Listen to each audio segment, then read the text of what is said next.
आज Doubtnut app download करें। Doubtnut पर अपने सभी गणित, रसायन विज्ञान, भौतिक विज्ञान और जीव विज्ञान के डाउट्स का करो सफाया। बस प्रश्न की फोटो खींचो, एक ही प्रश्न को क्रॉप करो और तुरंत वीडियो सोल्यूशन पाओ। अभी डाउनलोड करें। स्थायी चुंबक के पदार्थ में होता है ए ऑप्शन उच्च धारणशीलता एवं निम्न निग्रहिता, बी निम्न धारणशीलता एवं उच्च निग्रहिता, सी निम्न धारणशीलता एवं निम्न निग्रहिता, डी उच्च धारणशीलता एवं उच्च निग्रहिता। देखिए दोस्तों, स्थायी चुंबक हम लोग किसको बोलते हैं दोस्तों? जो चुंबकत्व होता है दोस्तों, जिसमें चुंबकत्व का गुण स्थायी रहता है, ठीक है, मतलब बहुत लंबे समय तक जिसमें चुंबकत्व बना रहता है दोस्तों, उसको हम लोग बोलते हैं स्थायी चुंबक। इसको इसका जो चुंबकत्व इसको आसानी से नष्ट नहीं किया जा सकता है, ठीक है। तो इस प्रकार के जो चुंबक होते हैं इसको स्थायी चुंबक बोलते हैं, ठीक है दोस्तों। ठीक है दोस्तों, इस चीज को मैंने यहाँ पर लिख भी दिया है दोस्तों, ठीक है। अब यहाँ पर देखिए दोस्तों, हमारा ऑप्शन में यही पूछा है कि स्थायी चुंबक में ये यहाँ पर देखिए मुख्य रूप से दो गुण के बारे में पूछा है दोस्तों।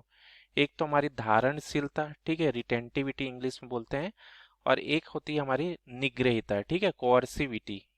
तो ये जो दो गुण है, ठीक है, स्थायी चुंबक में कैसे होता है, कम या ज्यादा, ये हमसे पूछा है। तो पहले तो हमको समझना पड़ेगा दोस्तों कि ये धारणशीलता, रिटेंटिविटी, और ये जो निग्रहिता, कोर्सिविटी, ये होता क्या है, ठीक है। तो इसको हम समझते हैं दोस्तों।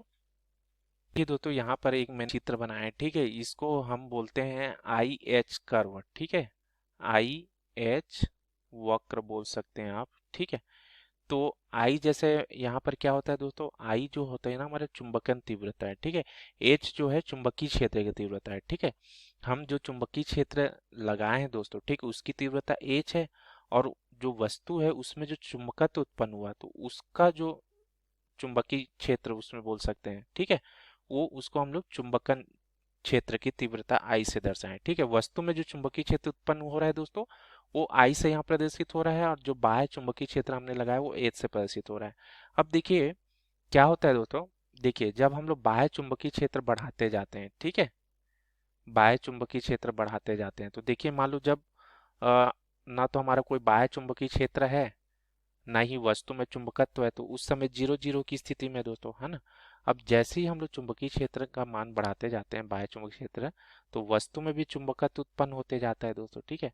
तो ये देखिए, ये जो डैश डैश करके लाइन है, ये बता रहा है वस्तु में चुंबकत्व को उत्पन्न हो रहा है, ठीक है। मतलब चुंबकीय क्षेत्र हम लोग बढ़ा रहे हैं दोस्तों, तो वस्तु में भी जो चुंबकत्व उत्पन्न हो रहा है वो भी बढ़ते जा रहा है। देखिए अब ए बिंदु के बाद क्या होता है दोस्तों, जो चुंबकीय क्षेत्र हम लोग बढ़ाते जाते हैं, लेकिन हमारा जो चुंबकन क्षेत्र की जो तीव्रता वो नहीं बढ़ती दोस्तों, ठीक है, वो अब स्थिर हो जाती है दोस्तों। आप चाहे कितना भी आप बढ़ाए दोस्तों, ठीक है, वस्तु में अब चुंबकन क्षेत्र नहीं बढ़ती, तो इसको हम लोग बोलते हैं दोस्तों सैचुरेटेड पॉइंट, ठीक है, सैचुरेशन पॉइंट मतलब संतृप्त अवस्था, ठीक है। अब इसके बाद हम लोग चुंबकीय क्षेत्र बढ़ाएंगे, ठीक है, तो उसमें अब चुंबकीय क्षेत्र नहीं बढ़ती दोस्तों, ठीक है, इससे ज्यादा अब नहीं बढ़ सकती। अब देखिए दोस्तों, ये तो हमने चुंबकीय किया दोस्तों, अब इसको हम लोग इसका विपरीत दिशा करते हैं दोस्तों, इसको डीमैग्नेटाइज करते हैं। अभी मैग्नेटाइज कर रहे थे, अब डीमैग्नेटाइज, है ना। इसको चुंबकत्व को हम लोग खत्म करने के लिए जो प्रक्रिया करते हैं उसको डीमैग्नेटाइजेशन बोलते हैं। तो इसको हम लोग जब विपरीत प्रक्रिया करते हैं दोस्तों, तो देखिए ये पथ इसी पथ में आना चाहिए दोस्तों, जब विपरीत प्रक्रिया हम लोग कर रहे हैं, ठीक है, मतलब चुंबकीय क्षेत्र आप घटा रहे हैं तो चुंबकन क्षेत्र तीव्रता भी घटना चाहिए, इसी पथ को पालन करना चाहिए, लेकिन ऐसा नहीं होता दोस्तों, ठीक है। जब हम इसको डीमैग्नेटाइज करते हैं दोस्तों, तो देखिए ये पथ ऐसे बन जाता है, ए से लेकर ये देखिए इधर इस पथ में फॉलो होने लगता है। तो देखिए दोस्तों, हम लोग जब बाह्य चुंबकीय क्षेत्र का मान कम करते जाते हैं, तो वस्तु में जो चुंबकन क्षेत्र की तीव्रता उत्पन्न हो रही है, देखिए वो भी इस तरीके से कम होगी, ठीक है। और एक बिंदु यहाँ पर देखिए, ये जो बी बिंदु है दोस्तों, ठीक है, यहाँ पर जब आता है दोस्तों वस्तु की, देखिए हमने चुंबकीय क्षेत्र यहाँ पर जीरो कर दिया है, फिर भी इसमें चुंबकत्व उत्पन्न है दोस्तों, ठीक है। तो ये जो ओ बी है दोस्तों, ठीक है, इसको मान लेते हैं ओ बिंदु, ठीक है। ओ बी यहाँ पर क्या बता रहा है दोस्तों, इसी को बोलते हैं धारणशीलता दोस्तों, ठीक है। धारणशीलता मतलब हो गया कि वस्तु में हमने बाह्य चुंबकीय क्षेत्र को शून्य कर दिया, फिर भी उसके अंदर चुंबकत्व उत्पन्न है, ठीक है। तो ये गुण धारणशीलता कहलाती है दोस्तों, ठीक है।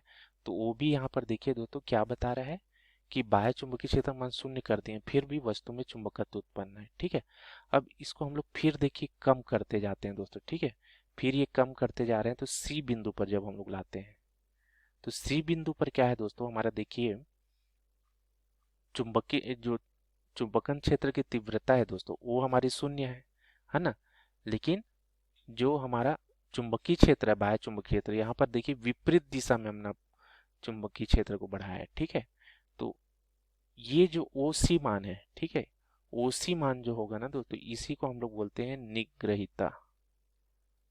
ठीक है, इसी को हम लोग क्या बोलते हैं, निग्रहिता। मतलब वस्तु में चुंबकीय क्षेत्र को जीरो करने के लिए, है ना, शून्य करने के लिए विपरीत दिशा में हमने जो बाह्य चुंबकीय क्षेत्र लगाया है, ठीक है, उसका मान हम लोग बोलते हैं निग्रहिता बोलते हैं दोस्तों उसी को।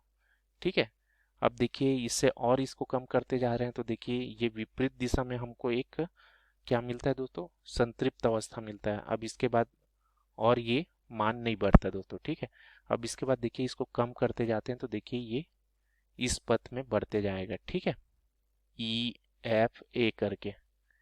ठीक है, तो ये देखिए दोस्तों इसी को बोलते हैं IH कर्व। ठीक है, तो यहाँ पर हमको प्रश्न में जो पूछा है दोस्तों, ठीक है, स्थायी चुंबक के लिए पूछा है दोस्तों। स्थायी चुंबक के लिए आप खुद सोचिए दोस्तों, धारणशीलता क्या होनी चाहिए दोस्तों, उच्च होना चाहिए, है ना। और निग्रहिता हमारी क्या होनी चाहिए, वो भी उच्च होना चाहिए दोस्तों, है ना। क्योंकि स्थायी चुंबक हम किसको बोलते हैं दोस्तों, जिसमें लंबे समय तक चुंबकत्व रहता है ना, इसको आसानी से चुंबकत्व को नष्ट नहीं कर सकते। ठीक है, तो स्थायी चुंबक के लिए हमारा क्या होना चाहिए दोस्तों, धारणशीलता और निग्रहिता दोनों ही उच्च होना चाहिए। ठीक है, तो इसके लिए जो सही ऑप्शन आएगा दोस्तों हमारा, ठीक है, D ऑप्शन आ जाएगा। ठीक है, धन्यवाद। कक्षा 6 से 12वीं से लेकर नीट, IIT, JEE वो एडवांस के लेवल तक 1 करोड़ से ज्यादा छात्रों का भरोसा। आज ही डाउनलोड करें डाउटनेट ऐप या व्हाट्सएप करें अपने सारे डाउट्स 8400 400 400 पर।